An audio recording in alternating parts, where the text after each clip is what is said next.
दा दिनै people's joint action committee दुलाराय बर' फरायसा आफाद आरो एनडिपि प्रग्रेसिभ जों मोनथाम आफादजों दिनै सुबुं गमा बेयाव खालामनाय जादों आरो बे सुबुं गमा खालामनायनि उद्देश्यआनो बेनो जे दिनै भारत सरकारा जों सोमावसारारि आफादजों जे सुक्ति खालामनायनि बाथ्राखौ बुंबाय थादों। दिनै भारत सरकारा जोंनो माखासे अफारफोरखौ होबाय थादों।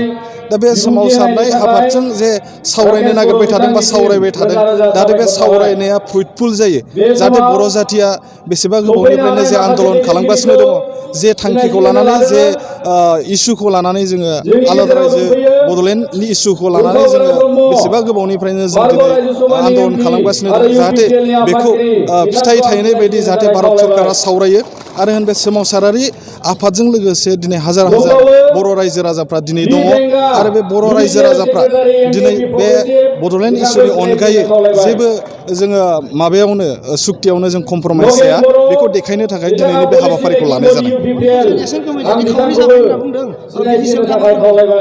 People's joint action committee for Bodoland movement आफादाथ' खावनै जायाखै। हयथ' सोरबा सासे सानै बेक्तिया जाय आफादनि आदर्शजों सोलिनो हाला, जोंनि जइन्ट एक्शन कमिटिनि नीति नियमजों जाय बिथांमोना सोलिनो हाला, बिथांमोनासो ओंखारलांदों। दा बेयावथ' खावनै जानायनि बाथ्रा गैया। दा बिथांमोना थांनानै पिपल्स जइन्ट एक्शन कमिटिया गावबाय, बेखौ सोखावबाय होननानै बुङोब्लानो बे जुक्तिपुर्ण जानो हाया। जोंनिफ्राय बुंगोन पिपल्स जइन्ट एक्शन कमिटिया मालाबाबो खावनै जायाखै। मानो होननानै बुङोब्ला दिनै जोंजों लोगोसे मिरु आफादनि साफ्रोमबो दैदेनगिरि बिथांमोनानो दङ।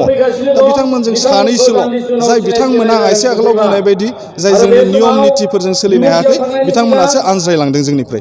पिपल्स जइन्ट एक्शन कमिटिया मालाबाबो खावनै जायाखै आरो जानायबो नङा।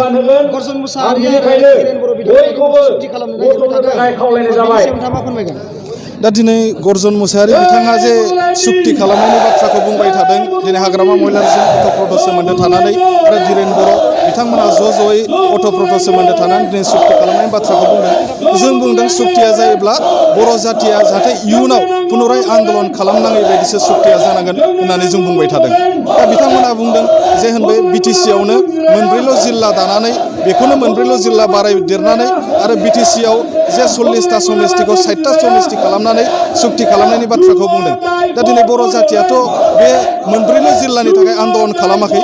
दिनै बे मोनब्रैल' जिल्लायाव जेसेबांखिनि बर' रायजो राजाफ्रा दङ, बिनिख्रुइ बांसिनानो दिनै बिटिसिनि बायजोआवसो दङ। ओंखायनो जों बुंदों बिथांमोना जे सुक्ति खालामनो नागिरदों बे बर' जातिफोरनि थाखाय गनायजाथाव जानो हाया आरो दिनै भारत सरकाराबो बिथांमोनजों जे सुक्ति खालामगोन बेयोबो मोगथाङाव जाफुंनाय नङा।